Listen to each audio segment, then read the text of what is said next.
I'm with Dr. Nick LaRusso of Mayo Clinic. Dr. LaRusso, great to have you, first of all. Thank you. You look after the Innovation Center at Mayo. That's correct. And of all places to look after an innovation center, that's the one that it should certainly be interesting people. You guys do great things up there. I appreciate that. I really want to hear about what you guys are into now. What is it that's getting your attention?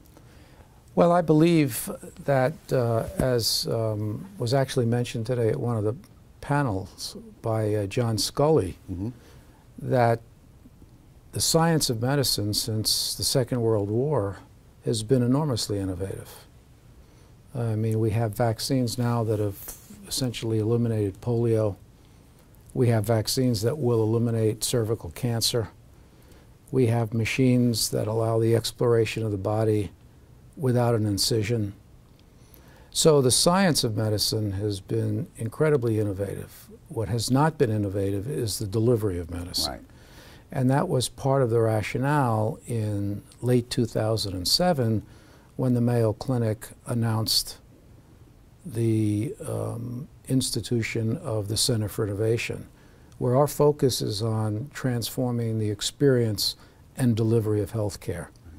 And this is consistent with the legacy of innovation, as you alluded to at the Mayo Clinic, because many of us believe that the most important innovation in the history of the Mayo Clinic was introduced at the beginning of the 20th century when our founders conceived of and implemented what's known as the integrated group practice. Right. Which you have made work exceedingly well and become the model for many other of the systems around the country that are also working better than those that are not integrated. I agree with you, and I appreciate your comments. What I'm interested in is, where do you go next? I mean, how do you take what Mayo developed? And you've proven it already. I mean, this is one of the few things we can look at in the healthcare field and say, okay, we've seen this operate for a healthy period of time. Seems to be working awfully well. What's the next step? Well, if you mean do you mean the next step for Mayo, or do you mean the next step for the country as a whole in this regard? My presumption is that you're going to likely do it first, whatever that next step is, and then hopefully the rest. Although the rest of the country has not adopted your first step as well as they should have, those who have are having similar success. Right, but I think to talk more broadly, I think the components of the integrated group practice that's made us successful, as well as some of the other features of our model, like salaried physicians, a physician-led organization, a culture that's focused entirely on the needs of the patient, and an environment that expects teamwork. I think many of those elements of our model have been adopted and are being adopted. With regard to our future, we have an ambitious strategic plan and an aggressive operational plan. To give you a few insights into that, we are among the most trusted brand in medicine in the United States, if not in the world. A lot of our focus now is affordability. We believe that if you look at the delivery of care in a global sense, rather than at each test, based on the Dartmouth data, we are affordable. Right. But we need to become more affordable. I think the second thing is that we have historically cared for people when they're sick, and so our engagement with individuals has been episodic and reactive. Increasingly, we're seeing our role as being not just diagnosis and treating disease, but in helping to keep people healthy. That's been a fundamental shift in our focus. In addition, we're committed to the concept of tethering or remaining connected with our patients. So rather than episodic reactive engagement, we're heavily focused on models that are continuous and proactive. That, especially when a lot of your patients come from literally all over the world? How do you do that? That's a really good question.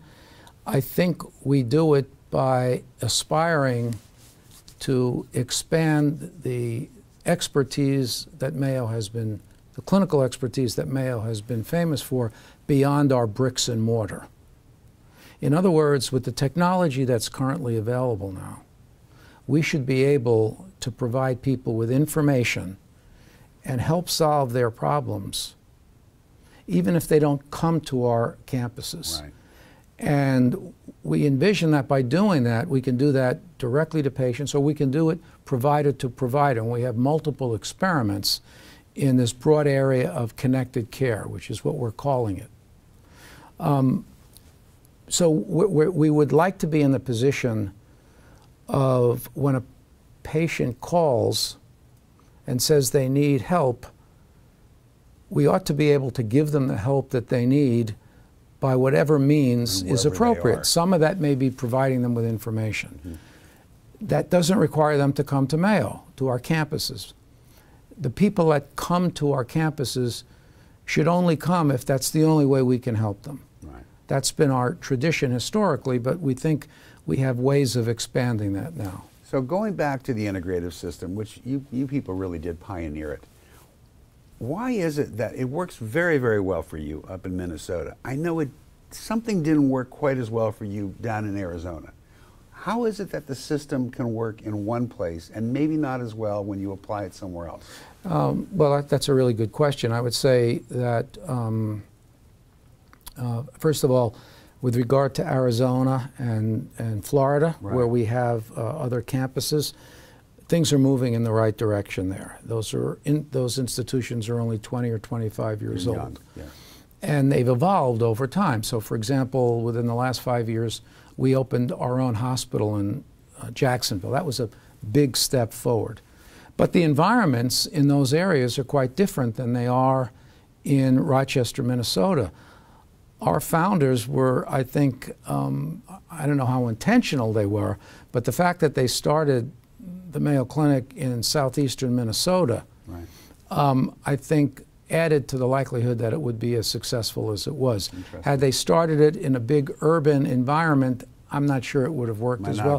So the challenges, the competition, mm-hmm, the short duration of their existence, the challenges of building an enterprise that's not just focused on clinical care but has education and research, those were enormous challenges, and I actually think we've gotten over the hump in both locations. Is that true? Are they starting to turn around? And absolutely. Good. Absolutely. Excellent. So, and let me just say one other thing. The aspiration, the expectation now of the operationalization of our strategic plan is that when an individual walks into any door that has Mayo Clinic over it, whether it's Florida, Arizona, Rochester, they will get the same level of quality and service and expertise. Well, this is my next question for you. As you make this transition because of affordability to maybe delivering more services online, or however you're intending to go about it, I'm sure that's a part of it. Listen, Mayo is more than just a really fine hospital system. It's a brand name. Mm-hmm. It really is. How do you bring that to the internet and protect the quality in the same way that I know if I come check in Minnesota, I'm in great hands? Yeah, I don't think I can answer that confidently now because we're in a stage of evolution, relatively embryonic. I think the elements that will contribute to our being able to what I call reproduce the unparalleled on-campus experience that we've developed over 150 years. Next year is our sesquicentennial. I think we could translate that into an unparalleled remote experience. Right. I think the business models will follow. I think that the technology is way ahead of the infrastructure, and our history of having an integrated infrastructure on campus can be translated into an unparalleled remote experience. How much contribution can you envision coming from your physicians? In other words, you have a physician at the Mayo Clinic. I always joke about this. I'm a groupie for this doctor because mm-hmm. he is the specialist right. in an issue that I have. Right. What are the chances you're going to get this particular doctor to participate online? That's a really good question. I can get to him. That's a really good question. And I think it's like most changes. There are early adopters whenever you introduce a change. And in my experience running the Division of Gastroenterology, running the Department of Medicine, running the Innovation Center, you identify the early adopters. Right. And you try to move quickly in specific pilots, and then the success, the awareness of the success spreads. You provide educational programs for physicians so that they can learn whatever it takes to be a telephysician.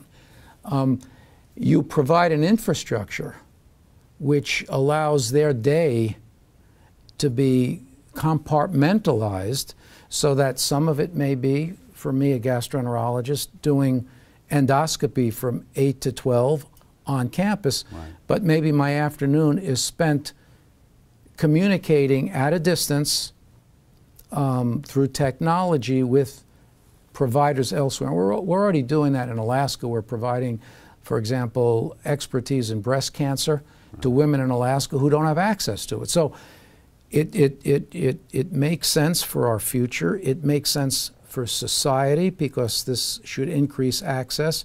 It should make sense financially because these can often be done less expensively. And it also addresses the growing shortage of physicians. By 2020, we're estimating a physician shortage in this country of somewhere between 80,000 and 100,000 physicians.